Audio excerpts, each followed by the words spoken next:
아멘. 우리가 암송하고 있는 이 본문은 사도 바울이 사랑하는 아들과 같은 제자 디모데에게 보내는 편지입니다. 디모데는 이미 어엿한 목회자였어요. 신학생이나 연수생이 아니었죠. 그럼에도 불구하고 목회가 무엇인지, 또 목회자가 어떠해야 하는지 하나하나 자세하게 상세하게 개인 레슨 하듯이 자상히 알려줍니다. 특별히 디모데 후서는 바울이 쓴 편지 중에 가장 마지막에 쓴 글이라고 알려져 있습니다. 오늘 암송한 것처럼 전제와 같이 내가 벌써 부어지고 나의 떠날 시각이 가까웠도다 라는 말을 통해서 알 수 있듯이, 바울이 사랑하는 주님께 언제 갈지 모르는 그런 시기에 사랑하는 제자에게 글을 남긴 거예요. 유언처럼 남긴 글이죠. 누구나 그러하듯이 우리가 죽음을 앞두게 되면 우리의 언어와 생각에 거품이 빠집니다.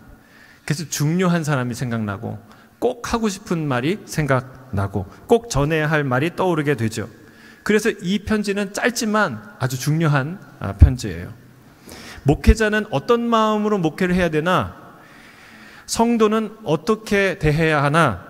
목회자가 섬기는 교회의 본질은 과연 무엇인가? 이런 질문에 대한 사도 바울의 평생의 가슴에, 영혼 깊은 곳에 붙들고 있었던 핵심적인 가르침이 드러나기 때문에 그렇습니다. 사도 바울은 두 가지를 당부합니다. 첫째는 배우고 확신한 일에 거하라. 이게 뭐예요? 성경이죠. 하나님 말씀에 거하라. 두 번째, 말씀을 전파하라. 이 두 가지가 이 가르침의 핵심이에요. 오늘은 첫 번째 당부에 관해서 살펴보려고 합니다. 그러나 이 두 가지는 뭘로 연결되어 있습니까? 하나님의 말씀이라는 주제로 연결되어 있어요. 서로 다른 말씀이 아니죠. 하나님의 말씀을 확실히 붙들고 이것을 전해야 된다. 그게 내 사명이고 그게 교회다라고 말하는 것이죠. 이것이 바울이 일평생 달려왔던 사명의 말씀이었고, 실상은 예수님께서 마지막에 우리에게 남긴 명령이었죠. 목회자나 사역자가 결코 잊어서는 안 된 방향성이고, 교회가 교회될 수 있게 하는 놀라운 사명인 줄로 믿습니다. 그래서 저는 이 말씀을 예수 따라가는 교회의 사명의 말씀으로 우리가 받기를 원합니다. 별로 아멘이 없으세요. 이 말씀을 다시 한번 선포합니다. 예수 따라가는 교회의 사명의 말씀으로 받기를 바랍니다. 온 성도가 날마다 암송하며 뼛속까지 이 말씀이 배어들기를 주의 이름으로 축복합니다. 우리 14절 같이 다시 한번 암송했습니다. 그러나 시작. 그러나 너는 배우고 확신한 일에 거하라. 너는 내가 누구에게서 배운 것을 알며. 오늘 이 본문은 그러나 너는 이라고 시작해요. 그러나는 무슨 뜻입니까? 앞에 이야기와 반대되는 경우를 뜻하는 거예요. 앞에 어떤 이야기를 했는데 그 반대로 살아라 라는, 반대해야 한다는 말이죠. 따라서 우리가 암송한 본문은 그 앞에 나오는 말씀을 배경으로 해야 이 말씀이 어떤 뜻인지 명확하게 알 수가 있어요. 디모데후서 3장 13절 혹시 암송하시는 분 계세요? 예, 없어서 자막을 준비했습니다. 3장 13절 같이 읽겠습니다. 시작. 악한 사람들과 속이는 자들은 더욱 악하여져서 속이기도 하고 속기도 하나니. 그러나 너는 이렇게 시작되는 거예요. 세상에 악한 사람들과 속이는 자들이 있다는 겁니다. 그들은 더 악해져서 속이기도 하고 속기도 합니다. 실은 이것은요, 앞으로 도래할 어떤 시대에 관한 이야기예요. 오늘 본문 디모데후서 3장 1절에 이렇게 시작합니다. 너는 이것을 알라. 말세에 고통하는 때가 이르러. 말세가 있다는 거죠. 세상의 끝. 세상의 마지막 날이 올 텐데 그때는 고통스러운 때가 될 것이라고 말하고 있습니다. 우리 바울의 이야기를 좀 더 들어볼 필요가 있어요. 우리 1절부터 5절 같이 한번 읽어보겠습니다. 시작. 너는 이것을 알라. 말세에 고통하는 때가 이르러 사람들이 자기를 사랑하며 돈을 사랑하며 자랑하며 교만하며 비방하며 부모를 거역하며 감사하지 아니하며 거룩하지 아니하며 무정하며 원통함을 풀지 아니하며 모함하며 절제하지 못하며 사나우며 선한 것을 좋아하지 아니하며 배신하며 조급하며 자만하며 쾌락 사랑하기를 하나님 사랑하는 것보다 더하며 경건의 모양은 있으나 경건의 능력은 부인하니 이 같은 자들에게서 내가 떠나서라. 모두 몇 가지가 나오나요? 안 세봤죠? 19가지의 특징이 나옵니다. 이 모든 현상이 다 나타나면 그때가 바로 마지막 때라는 거예요. 고통하는 때라는 겁니다. 그런데 제가 이게 가만히 어제 묵상하는데 이 특징이 우리 시대에 다 나타나는 것 같아요. 다 나타나는 거예요. 그래서 주님이 지금 오셔도 전혀 이상하지 않는 시대예요. 물론 이게 전혀 역사상에 없다가 마지막 때에만 나타나는 거냐? 그렇지 않습니다. 주님이 그런 자들에게서 돌아서라 라고 말하는 이 말을 보면 그 당시에도 이런 종류의 사람들이 있었다는 것을 우리가 알 수 있죠. 지금에도 있겠죠. 그러나 이 특징이 하나님의 심판을 초래하게 하는 인류 사회의 타락과 제약에 두드러진 현상이라는 것이고, 그리고 이 성향은 말세가 갈수록 더 가속화될 것이라는 뜻입니다. 지금은 말할 수 없이 가속화되고 있죠. 여러분은 이 말씀 중에 뭐가 제일 와닿습니까? 뭐가 피부에 와닿아요? 이거는 우리 시대를, 이 사회를 딱 정확하게 표현하는 것이다. 어떤 게 여러분의 마음에 와닿습니까? 저는 첫째부터 놀라워요. 말세의 특징 중에 첫 번째가 자기를 사랑하는 거래요.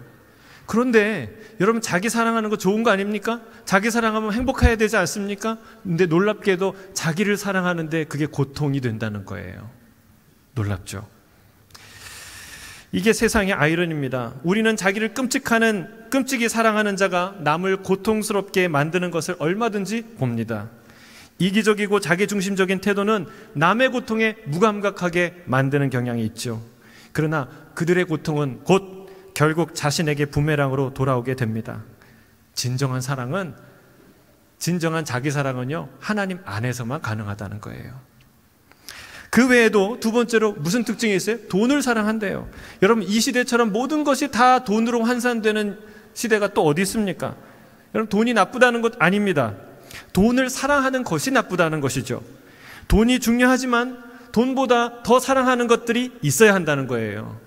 가족이, 사람이, 그리고 무엇보다도 예수님이 더 돈보다 사랑스러워야 한다는 거예요. 저는 돈보다 예수님을 더 사랑하길 주의 이름 축복합니다. 이게 먼저예요. 그러나 물질주의의 극단을 달리는 말세에는 돈이 그 모든 것 위에 군림하게 된다고 말하고 있습니다. 자, 말세의 특징을 살피는 것이 오늘의 주제가 아니기 때문에 19가지를 다 살피지 않겠습니다. 그러나 우리의 관심은 이러한 고통스러운 세대가 언젠간 올 것인데, 그게 가속화될 것인데, 과연 그때 우리는, 그리고 우리의 자녀는 예수님의 제자로 살아있는 그리스도인으로 살아남을 수 있을까 하는 것입니다. 그게 우리의 관심이고 질문이에요. 특히 사도 바울은 속기도 하고 속이기도 하는 악한 자들에 대하여 말하고 있습니다. 이들은 진리를 대적하는 자들입니다. 애굽왕 바로의 얀네와 얀불의 바로의 마술사였죠. 그들이 모세를 대적하였던 것처럼 예수 안에서 경건하게 살고자 하는 이들을 대적했다는 거예요. 나 자신도 곳곳에서, 이곳 저곳에서 수많은 박해와 핍박과 고난 가운데 대적 속에서 살았는데 그걸 열거해요. 그 중에 하나님이 주께서 나를 건져내셨고 살리셨다라고 증언하고 있습니다. 그리고 이어서 사도 바울이 이렇게 말합니다. 무릇 그리스도 예수 안에서 경건하게 살고자 하는 자는 박해를 받으리라. 경고합니다. 우리가 배우고 확신한 일에 거해야 되는 아주 중요한 이유가 바로 여기 있습니다. 예수 안에서 경건하게 살고자 하는 자들에게는 박해가 다가올 것이다 라고 말하고 있기 때문에 그렇습니다. 또한 세상에는 이런 자들을 향해서 악한 자들이 있는데 계속해서 속이기도 하고 속기도 하는 그런 자들이 우리 주변에 다가올 것이기 때문에 그렇습니다. 그래서 우리가 배우고 확신한 일에 거하라 라고 말하는 거예요. 먼저 살펴볼 게, 여러분, 속이는 자가 나쁩니까? 속는 자가 나쁠까요? 누가 더 죄가 클까요? 예? 우리가 보통 속이는 자가 아주 나쁜 놈이고 속은 자는 피해자다, 우리가 이렇게 생각을 하죠. 네, 맞아요. 그런데 오늘 사도 바울이 좀 놀랄만한 이야기를 합니다. 디모데후서 3장 6절에서 7절이에요. 같이 읽겠습니다. 시작. 그들 중에 남의 집에 가만히 들어가 어리석은 여자를 유인하는 자들이 있으니 그 여자는 죄를 중히 지고 여러 가지 욕심에 끌린 바 되어 항상 배우나 끝내 진리의 지식에 이를 수 없느니라. 우리가 요즘 큐티했던 유다서에 나오는 가만히 들어온 몇 사람과 같은 사람들이에요. 그들이 교회에 들어온 거짓 선지자나 거짓 교사들을 말하는 것이죠. 요즘으로 치면 자칭, 타칭, 선교사, 어떤 목사라고 칭하면서 교회 내에 들어와 있는 이단들을 말합니다. 혹은 교회에 몰래 들어와서 잘못된 이념이나 사상을 교육하려는 자들을 말하죠. 분명히 이 문장의 주어가 처음 시작할 때는요, 남의 집에 가만히 들어가 어리석은 여자를 유인하는 자들은 이라고 속이는 자들에 대해 주어예요. 그런데 중간에 주어가 바뀝니다. 놀랍게도 문장 중간에 뭐라고 주어가 바뀌냐면 그 여자는 이라고 주어가 바뀐다는 사실이에요. 앞에서 유인을 당했던 그 여자가 주어가 됩니다. 그 사람이 어떻게 됩니까? 여기는 여자만 당하는 게 아니라 여자는 교회를 상징합니다. 그러니까 비유적인 표현이에요. 성도들을 뜻하는 거예요. 남자들은 안 속냐? 아닙니다. 다 당합니다.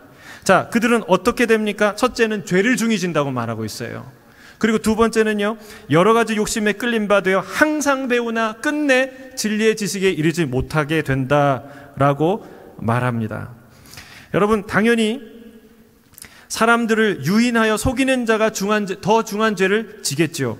그러나 바울이 하고 싶은 말의 방점은, 메시지의 초점은 어디에 찍혀 있냐면 그 유혹을 당하는 자의 책임, 속이는 자를 따라갔던 속는 자의 어리석음에 이 바울의 방점이 찍혀 있다는 사실이에요. 그 말씀은 오늘 우리가 암송했던 내용 4장 3절에서 4절을 보면 더 분명하게 나옵니다. 우리 같이 외워볼까요? 시작. 때가 이르리니 사람이 바른 교훈을 받지 아니하며 귀가 가려워서 자기의 사욕을 따를 스승을 많이 두고 또 그 귀를 돌이켜 허탄한 이야기를 따르리라. 바울은 이때도 때를 얘기합니다. 때가 이를 것이라고 말해요. 언제입니까? 앞에서 말한 말세에 고통하는 때를 지칭하는 겁니다. 그때는 어떤 특징이 있어요? 바른 교훈을 받지 않는다는 거예요. 바른 교훈을. 귀가 가려워서 자기의 사욕을 따라 스승을 많이 둔다고 말하고 있습니다. 무슨 말입니까? 자기의 귀를 즐겁게 할 스승들을 많이 둔다는 이야기예요. 여러분, 지금처럼 인터넷과 영상 그리고 출판이 자유로운 발달한 이 시대와 같이 이 시대만큼 이 말씀의 의미를 더 적절하게 표현하는 시대는 없었을 겁니다.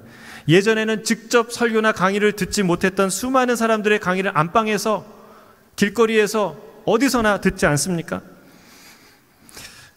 여러분, 여러분의 귀를 즐겁게 할 스승을 몇 명이나 두고 계십니까? 한번 돌아보세요. 한 3명쯤 갖고 계십니까? 어떤 분은 10명, 20명? 여기에는요, 이 스승 중에는요, 이 스승이라는 카테고리 중에는 아무 생각 없이 듣는 방송 혹은 팟캐스트 이런 것들이 다 포함되는 거예요. 오히려 그런 게 더 위험할 수 있어요. 왜냐하면 강의나 설교, 이것은 저 사람이 나에게 어떤 메시지, 사상을 주입하려는구나 라는 생각을 하기 때문에, 자각하기 때문에 어떤 방어 기제가 작동할 수 있어요. 그러나 이런 방송, 팟캐스트, 이런 영화, 드라마, 이런 토크쇼 이런 것은요, 그런 것을 갖게 하지 않습니다. 마음의 경계를 무너뜨리는 사이에서 메시지가 전달되기 때문에 오히려 더 위험할 수 있다는 겁니다.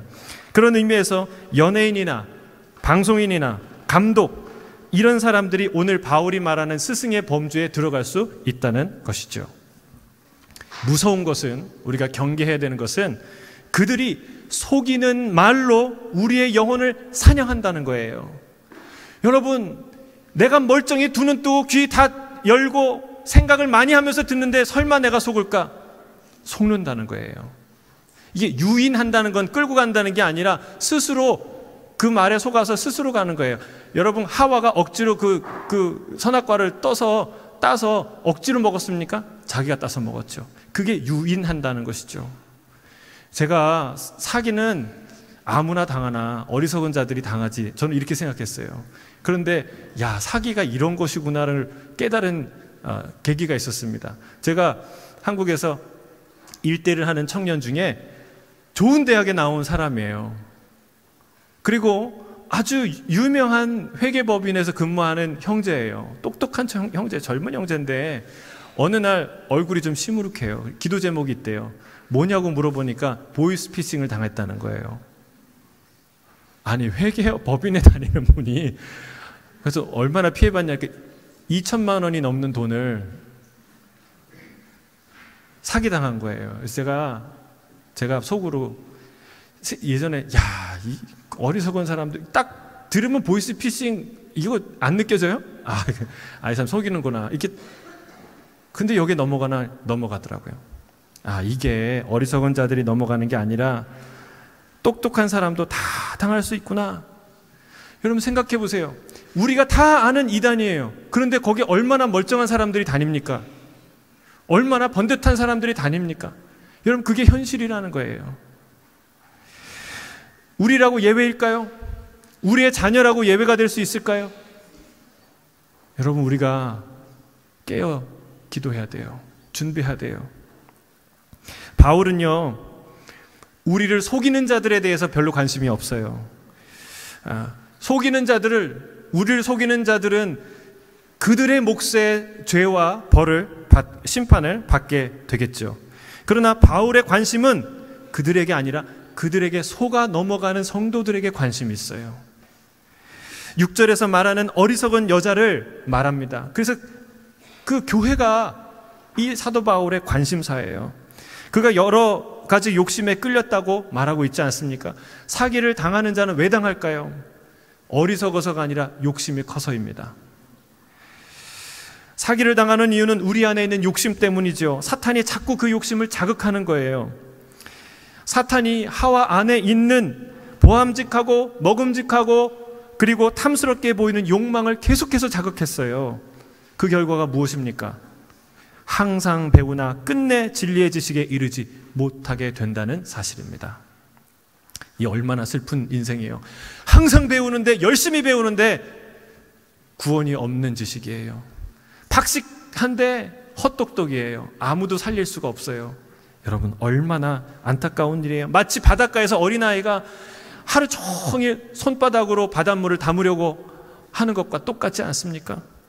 채워도 물을 채울 수 없는 터진 웅덩이를 만든 그 어리석은 사람들과 같지 않습니까? 이 본문에서 가장 안타까운 선언 중에 하나는 이거예요. 죄를 중히 진다는 선언입니다. 그 여자는 죄를 중히 지고 라고 말하고 있습니다. 사기를 치는 사람은 자기 죄를 받겠죠. 그러나 사기를 당한 사람은 그 피해가 고스란히 자기에게 남게 된다는 거예요. 속지 않도록 자신을 지키는 것이 매우 중요하다는 뜻입니다. 속이는 자를 따라가서 속게 된 사람은 속이는 자에 비해서 조금 덜 중한 죄와 벌을 받을 수 있을런지 모릅니다. 하지만 그 차이가 별로 없다는 거예요. 암에 걸려서 오늘 당장 죽는 사람과 조금 더 살아서 내일 죽는 사람의 차이 정도랄까? 차이가 없다는 거예요. 여러분, 사랑하는 성도 여러분, 깨어서 속이는 자들에게 넘어가지 않게 되기를 주의 이름으로 축복합니다. 누가 지켜줘요? 누가 지켜야 돼요? 여러분 자신이, 우리 자신이, 각자가 속는 자로부터, 속이는 자로부터 여러분 지켜야 한다는 사실입니다. 저들과 사망의 길로 가선 안 되는 거예요. 여러분, 우리는 이 일을 위해서 뭘 해야 될까요? 교회는, 성도는, 그리고 목회자는, 부모는, 우리의 자녀는 무엇을 해야 되는 것일까요? 이 질문에 대한 대답이 바로 오늘 사도 바울이 하는 이야기예요. 그러나 너는 배우고 확신한 일에 거하라. 세상은 자기를 사랑할 거라고 말해요. 그러나 너는 주님을 사랑하라. 세상은 돈을 사랑할 거라고 말합니다. 그러나 너는 하나님의 말씀을 사랑하라 말합니다. 세상은 자랑하며 교만할 거라고 얘기합니다. 그러나 너는 겸손하라. 세상은 부모를 거역할 거라고 말합니다. 그러나 너는 부모를 순종하라 말하고 있습니다. 세상은 무정하며 원통함을 풀지 않을 거라고 말합니다. 그러나 너는 긍휼을 베풀며 감사하는 삶을 살라고 말합니다. 세상은 악한 자들이 속이고 그 속음에 넘어가기도 하지만 그러나 너는 배우고 확신한 일, 하나님의 말씀에 흔들리지 말고 서 있어라 라고 성경은 우리에게 말하고 있다는 사실입니다. 다시 한번 14절 15절 말씀을 선포하겠습니다. 다시 한번 시작. 그러나 너는 배우고 확신한 일에 거하라. 너는 내가 누구에게서 배운 것을 알며 또 어려서부터 성경을 알았나니 성경은 능히 너로 하여금 그리스도 예수 안에 있는 믿음으로 말미암아 구원에 이르는 지혜가 있게 하느니라.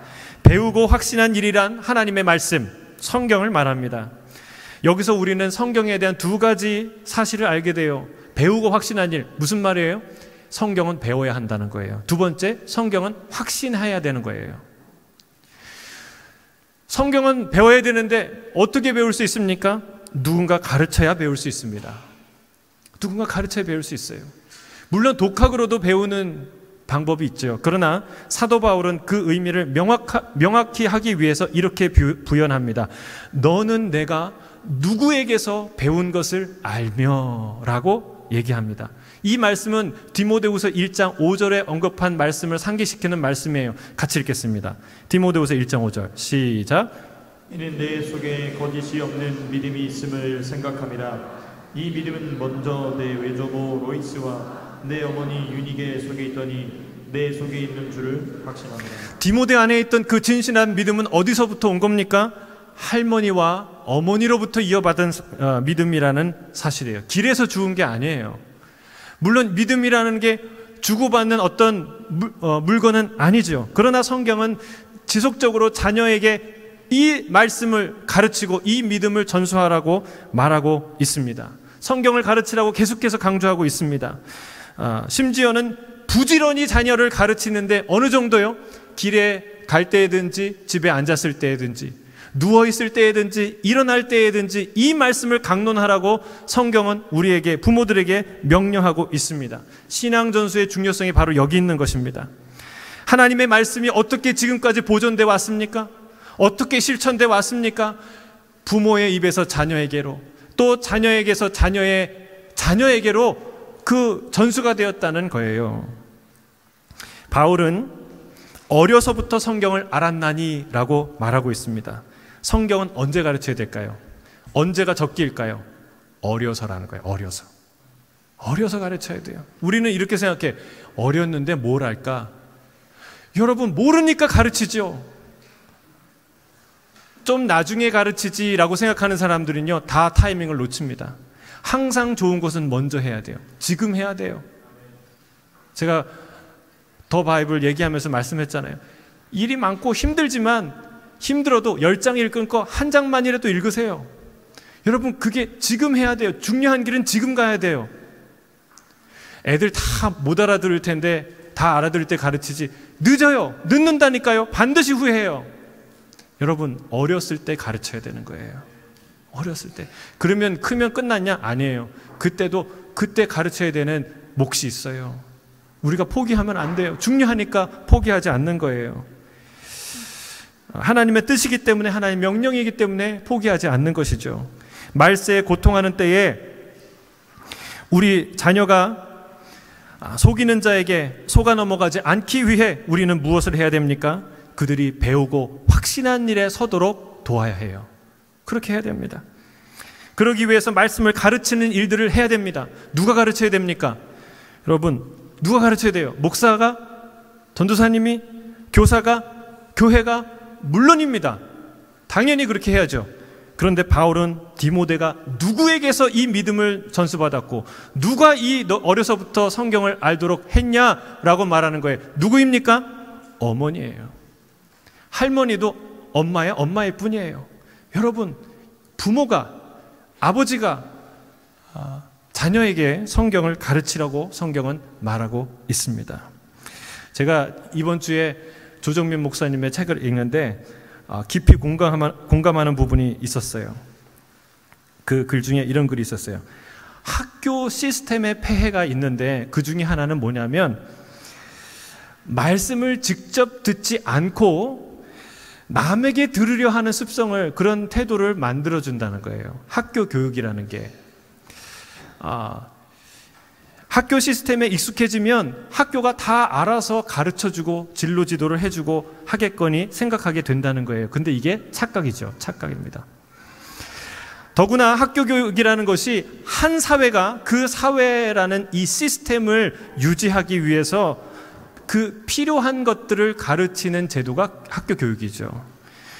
세상이 필요한 대로 우리의 자녀들을, 우리를 교육하고 가르치는 것이, 인도하는 것이 학교 교육이라는 거예요. 그래서 학교 교육에만 맡겨버리면 어떤 일이 일어나느냐? 세상에 필요한 인재로, 사람으로 우리 아이들을 만들고 양육하지만 절대로 하나님 나라에 필요한 아이로 교육하지 않는다는 거예요. 그럴 수가 없다는 것이죠. 학교 순종교육 같은 거 합니까? 안 하죠. 학교에 감사교육 같은 거 합니까? 안 하죠. 학교에서 예배 가르칩니까? 기도 가르칩니까? 아니죠. 그러나 성경은 분명히 말하고 있습니다. 여호와를 경외하는 것이 모든 지식의 근본이라고 말하고 있습니다.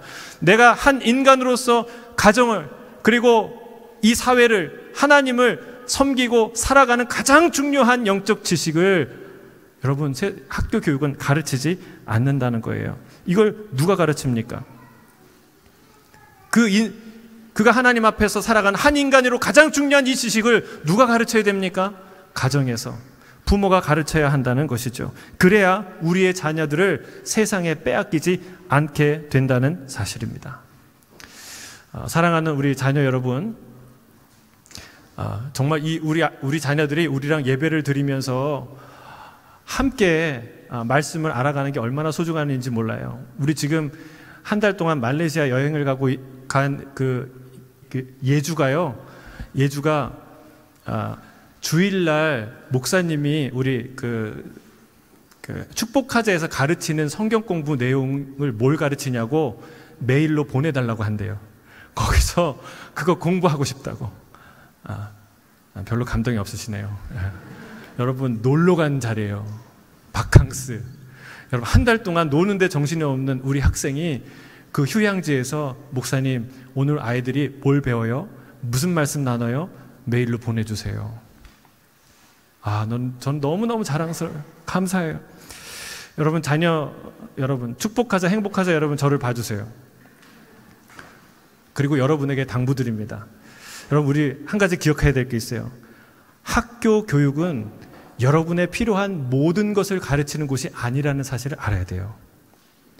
여러분이 인생을 사는 데 필요한 일부의 지식을 가르치지만 전부를 가르치는 곳이 아니에요.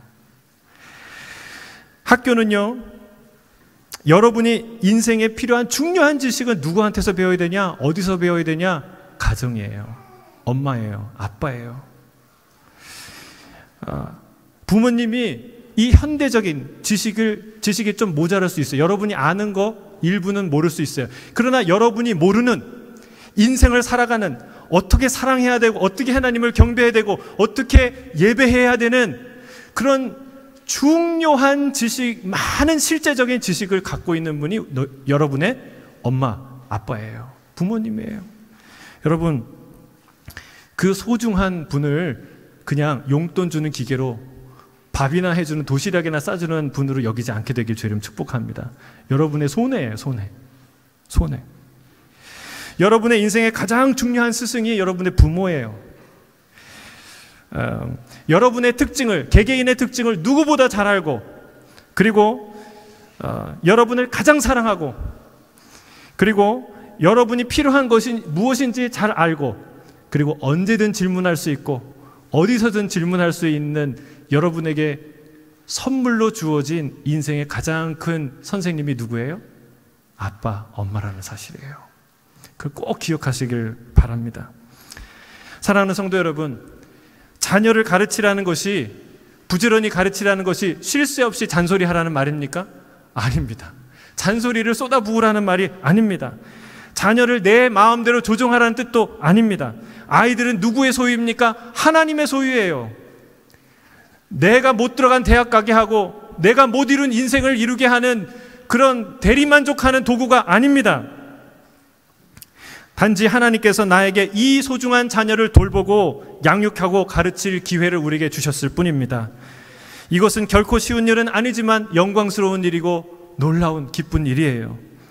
무엇보다도 이것이요, 아이들을 가르칠 때요, 누가 성장합니까? 내가 성장한다는 거예요. 부모 자신이 영적으로 성장하게 된다는 사실을 우리가 기억해야 돼요. 가장 놀라운 도전이고 기회입니다. 예를 들어서 자녀에게 수학 너 학원 가지 마, 내가 가르쳐 줄게. 그러면 부모가 어떻게 해야 돼요? 수학 공부해야 돼요. 수학 자기가 가르치려면 자기가 공부해야 돼요. 안 그렇습니까? 그냥 뭐 수학 박사는 그냥 가르칠 수 있겠죠. 늘 하는 거니까. 마찬가지예요. 자녀에게 성경을 가르치려고 해보세요. 여러분이 뭐 해요? 성경을 읽게 돼요. 더 바이블 오늘 10장 읽어, 뭐 20장 읽어 막 툴툴거리지 않고 읽게 된다는 거예요. 여러분, 내가 내 자녀에게 성경을 가르쳐야 될 책임이 있다는 사실을 기억하길 주 이름 축복합니다. 자녀 여러분들은 엄마 아빠가 성경 공부를 할 수 있도록 도와주셔야 돼요. 어떻게 해야 됩니까? 질문하세요. 그래서 질문을 목사님한테 하지 마시고, 해야죠. 하는데 먼저 누구한테 질문해야 돼요? 엄마 아빠한테 질문해야 돼요. 그래서 만족할 만한 대답이 나올 때까지 계속 질문하세요. 그러면 엄마 아빠가 공부 안 할 수 없어요. 여러분이 질문 안 하니까 공부 안 하는 거예요. 도와주세요. 엄마 아빠가 하나님 말씀 앞에 설 수 있도록 계속 질문하셔야 돼요. 여러분, 이 얼마나 아름다운 선순환입니까? 자녀는 사랑하는 엄마 아빠한테 묻고 그 대답을, 사랑의 대답을 통해서 영적으로 성장하고, 또 자녀의 질문 앞에 서면서 부모는 하나님 말씀을 연구하고 씨름하면서 성장하고, 여러분, 이 얼마나 아름다운 이 성장의 선순환이냐는 거예요. 여러분, 이런 기능이요, 연결고리가 딱 끊겨버려. 이게 사단의 전략입니다. 사단이 그 연결고리를 딱 끊어버리는 거예요. 그래서 서로 성장하지 못하게 이상한 방향으로 성장할 수 있도록 사단이 우리를 방해하고 있는 것이죠. 그동안 우리가 우리의 자녀를 우리 손으로 세상에 내주었어요. 세상에 필요한 사람으로 만들어 가도록 방치했습니다. 하나님이 필요한 사람으로 만들어 가도록 우리는 적극적으로 조치를 취하지 않았습니다. 기껏해야 교회 학교 보내는 일입니다. 여러분, 교회 학교 보내는 게 나쁘다는 게 아니에요. 그러나 생각해 보세요. 그 결과가 무엇입니까? 교회 학교 12년 다닌 아이들의 지금 현재 결과가 무엇입니까? 대부분의 아이들이 대학교에 가면, 그리고 직장에 들어가면 교회를 떠난다는 거예요. 그 말은 지금 안 하겠지만 그 말은 아이들 깊은 마음속에 감춰져 있는 의도예요. 여러분, 실제 그렇게 많이 떠나지 않습니까? 왜 그렇습니까? 여러분 생각해 보세요. 일주일에 2시간만 투자해서 할 수 있는 일이 뭘까요? 우리는 아무도 신앙생활을 취미생활로 하지 않는다고 얘기 안 해요. 그러나 우리가 일주일에 단 2시간을 투자해서 할 수 있는 일은 딱 하나예요. 취미생활. 근데 취미생활도 더 깊어지면요, 2시간이 4시간 됩니다. 4시간이 10시간이 돼요. 그런데 우리 아이들은 초등학교 1학년부터 12학년까지 변함없이 일주일에 2시간이에요. 여러분, 그것으로 어떻게 아이들이 배우고 확신한 일에 거할 수 있겠냐는 말이에요. 교육은 자녀들이 좋아하는 것들을 손에 쥐어주는 게 교육이 아닙니다. 아이들 핸드폰 쥐어주고, 아이패드 주어지고, 아이들이 좋아하는 게임 하게 하고. 여러분, 진짜 교육은 무엇이냐?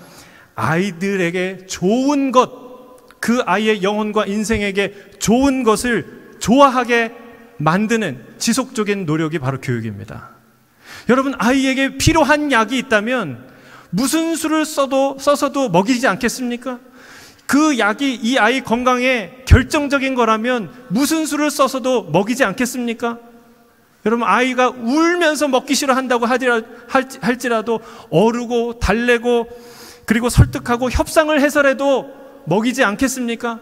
음식에 가루를 넣어서라도 먹이지 않겠습니까? 말세에 고통하는 때에 우리의 자녀들이, 또 우리의 가정이 어떻게 이것을 견뎌낼 수 있을까요? 자기를 사랑하며 돈을 사랑하며 자랑하며 교만하며 비방하며 부모를 거역하며 감사하지 아니하며 거룩하지 아니하는 그 시대에 우리의 자녀는 어떻게 살아가게 될까요? 무종하며 원통함을 풀지 않으며 모함하며 절제하지 못하며 사나우며 선한 것을 좋아하지 아니하는 그 세대에 우리의 자녀를 어떻게 길러야 할까요? 배신하며 조급하며 자만하며 쾌락사랑하기를 하나님보다 더 사랑하고 경건의 모양은 있으나 경건의 능력을 부인하는 그 시대에 과연 우리의 자녀는 어떻게 살아남을 수 있을까요? 성경의 명령은 이것입니다. 배우고 확신한 일에 거하라. 배우고 확신한 일에 거하라. 우리 교회는 부모와 자녀와 함께 예배를 드립니다. 그리고 부모와 자녀와 함께 말씀을 암송합니다. 1세대, 2세대, 3세대 손자와 할머니, 할아버지가 함께 예배를 드립니다.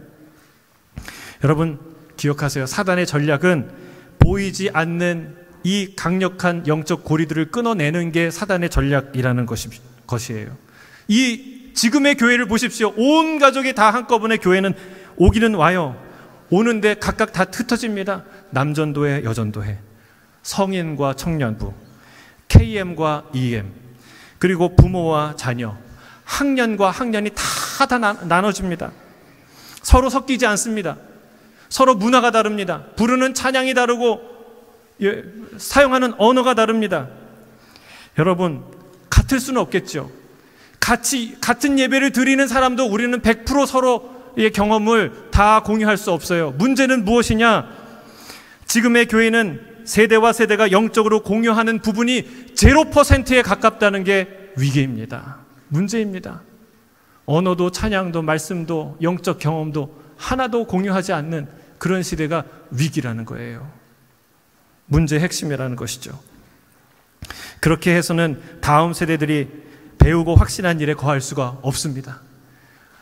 부모들, 자녀들 띄어내면 누가 제일 편할까요? 부모들이 편해요. 여러분 그거 하지 말라는 거예요. 자녀들과 함께 예배드리고 함께 말씀을 묵상하고 함께 말씀 앞에 서는 게 가장 어려운 일이에요. 그러나 그것을 통해서 우리가 변화되고 우리가 도전받고 내가 말세에 고통하는 때에 속아 넘어가지 않고 하나님의 길을, 믿음의 길을 갈 수 있게 된다는 사실입니다. 여러분 우리의 자녀들은 전방위적으로 하나님 말씀을 배워야 됩니다. 모든 곳에 말씀이 노출되어 있어야 됩니다. 가정, 교회, 학교, 주중, 주말, 방학, 침실, 거실, 식탁, 여러분 모든 곳에서 모든 때에 자녀들은 말씀에 노출되어야 될 줄을 믿습니다. 그래야 배우고 확신한 일에 거할 수가 있습니다. 부모는 진정성 있게 이 말을 해야 됩니다. 얘들아, 나도 내 마음대로 살지 않아. 하나님 말씀대로 사는 거야. 너도 하나님 말씀대로 살아야 해. 나 부족하지. 그러나 나는 하나님 말씀을 따르려고 해. 우리 같이 하나님의 말씀을 따라가자. 여러분, 이 말을 해야 된다는 거예요. 그게 시작입니다. 그게 모든 선순환의 시작이에요. 그게 속이는 자들이 가득한 시대에 우리 자녀의 영혼을 지켜내는 일인 줄로 믿습니다. 그렇게 배우고 확신한 말씀에 거한 자녀들은 디모데처럼, 바울처럼, 다니엘처럼 세상을 바꾸는 위대한 하나님의 믿음의 사람이 될 줄로 믿습니다. 함께 기도하겠습니다. 우리 찬양을